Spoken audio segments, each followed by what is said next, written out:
Welcome to Stuff You Missed in History Class, a production of iHeartRadio.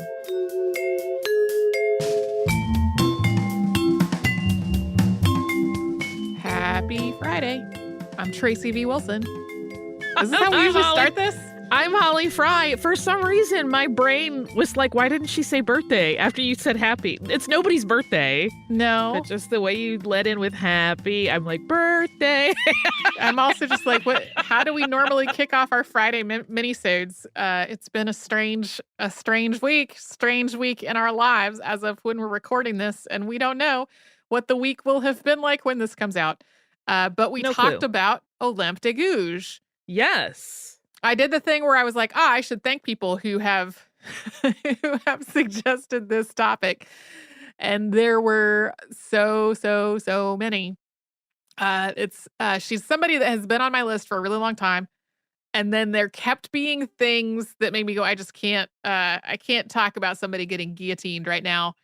And then when I started working on this and there was an attack on the Capitol, I was like, it's too late. I can't get away from the guillotine. I'm in too deep. Yeah. Yeah. I do not have time to switch tracks on this one. I did not know that there was all the stuff I said at the beginning of the episode about how she's most famous for the Declaration of the Rights of Women, but that wasn't actually what led to her execution. And that also was like just one tiny thing of her other work. Like I did not know anything about any of the rest of that. Right. It's interesting. You know, her Declaration of the Rights of Women made me think, of course, about the Declaration of Sentiments. Oh, yeah. But just to because they're similarly modeled after an original document, switching out language pretty carefully. But it's interesting to note that hers, predates that one by almost 60 years. Yeah. Right? Seneca Women's Convention was 1848, I think. Mm-hmm. That sounds right. So I have to naturally wonder if they were at least in part inspired by that. Yeah. It also came out just a year before Mary Wollstonecraft's Vindication on the Rights of Women. Mm-hmm. So like there was a lot going on she was sort of part of the early parts of. I found the lack of depth and clarity about her biography a little frustrating. That happens a lot of the time when we're talking about people from the long ago past. Like when we're talking about somebody from the 11th century and we're like, we don't know anything about their biography at all. That's not particularly surprising. But for somebody as relatively recent as Olympe de Gouges, it was a little frustrating. There is a website that is olympedegouges.eu that has English translations of a ton of her stuff. So in terms of reading English translations of her written work, there is a lot more available in English on that score than there is like in-depth analysis of her biography. Right. Maybe some answering of some of the questions about things about her life. Right. I also, in reading this over, I looked this over this morning before we started recording, and I was reminded of a thing. I'm trying to think of the best way to talk about this, that I overheard in a hotel bar in LA back when traveling happened, which is this whole thing about her writing and whether or not she was the daughter of the Marquis de Pompignan. I was sitting in this bar and I was overhearing these people next to me, and this young woman who seemed lovely was having all kinds of conversations, but I noticed she met with several different people while we were there. So one seemed to be like a friend that stopped by for drinks. One was like a quick business thing. And then one might've been a date. But at one point in time, she mentioned that she was the illegitimate, I hate that word, daughter of a famous person. Mm-hmm. And it was a famous person that I have interviewed. And I had this moment where I was like, I have enough connection back to that person. I could probably check this, but I don't know if she's just using this to get access to something. Like it was just this really weird moment where you think about those things. Yeah.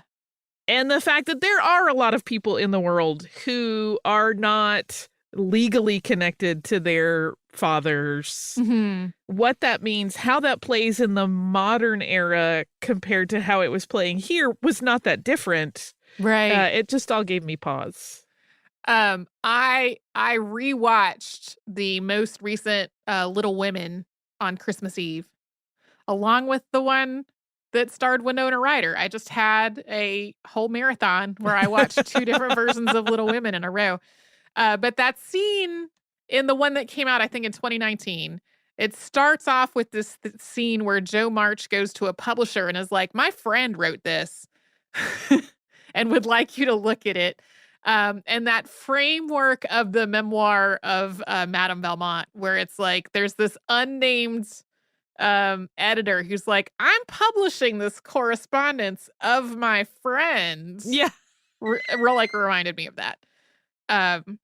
So anyway, I like Olympe de Gouges. I find she's got some contradictions that are really interesting to me.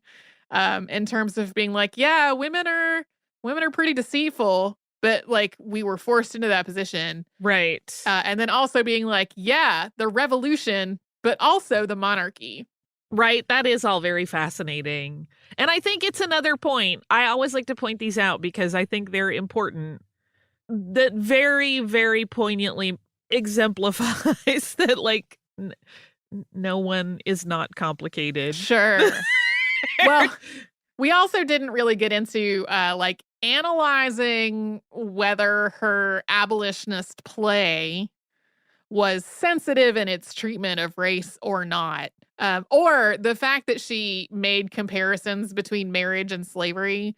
Like, we have talked on the show before in other episodes about the feminist movement kind of appropriating 100% the language and imagery of slavery to talk about women's rights and how, like, that really diminished the impact of the horrors of slavery in a lot of ways. We didn't really talk about that in terms of Olympe de Gouges at all. But that also is like a part of her work and a part of the world that she was in. So I'm glad I finally got her off to the top of the list after probably 8 years of people asking. This week, one of the things that we talked about was John Dalton and his anomalous vision, which most people would call color blindness, but is shifting to the terminology of color vision deficiency for accuracy's sake. Mm-hmm. I love this whole thing, as you obviously could tell. The whole time I was researching it, I was giggling at myself because my beloved and I are both kind of artsy folks. Mm-hmm. We get along tremendously well. The biggest arguments we have ever had in our marriage have been about colors. Yeah. Like, I mean, just infuriated discussions of color. There is one pair of pants that, like, thank goodness it is gone from our lives, that I always said was slate blue and he always said was black that had just faded. And we would bicker over this stupid pair of pants and what color it was. Yeah. For a ridiculous amount of time. 2 artsy people arguing about color is no fun for anybody.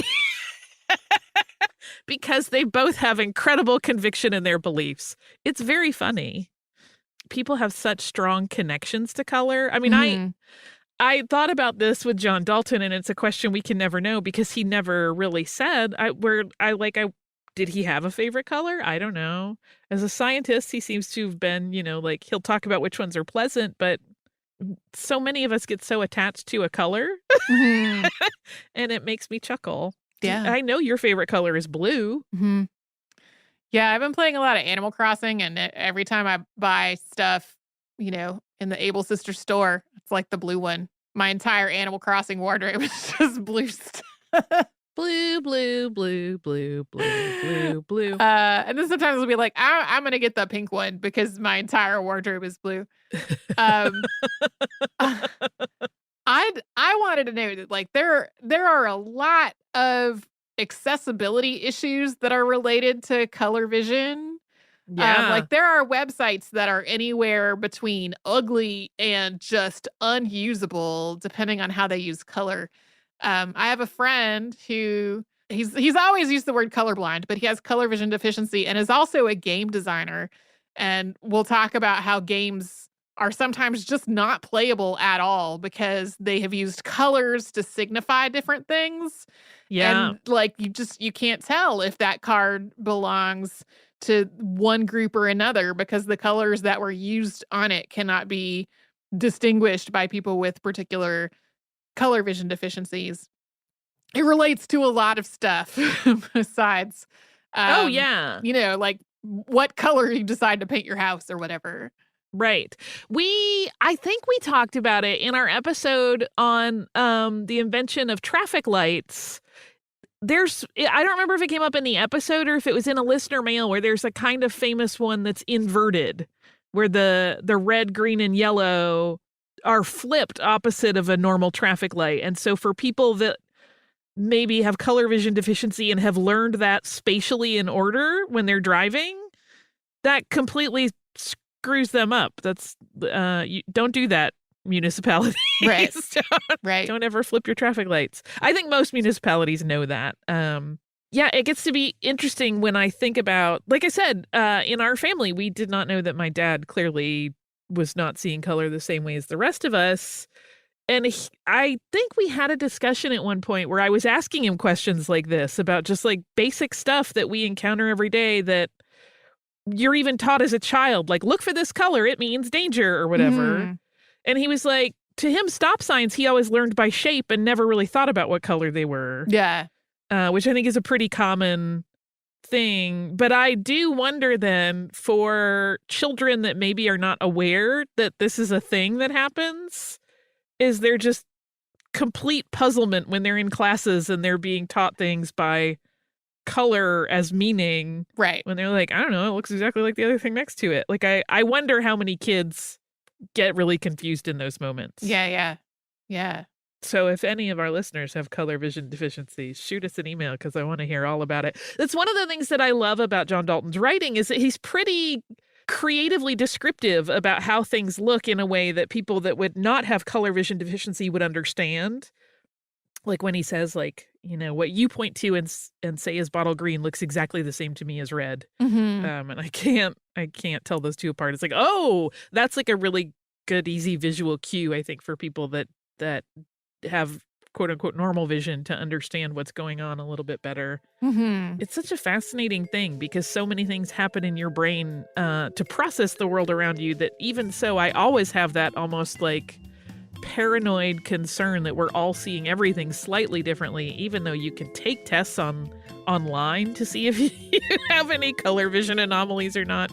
Yeah, will we ever really know if we're seeing things exactly the same way? I don't know. So thank you for spending time with us this week. We hope that you have a wonderful, wonderful weekend. As always, you can always subscribe to the show in the iHeartRadio app, at Apple Podcasts, or wherever it is you listen.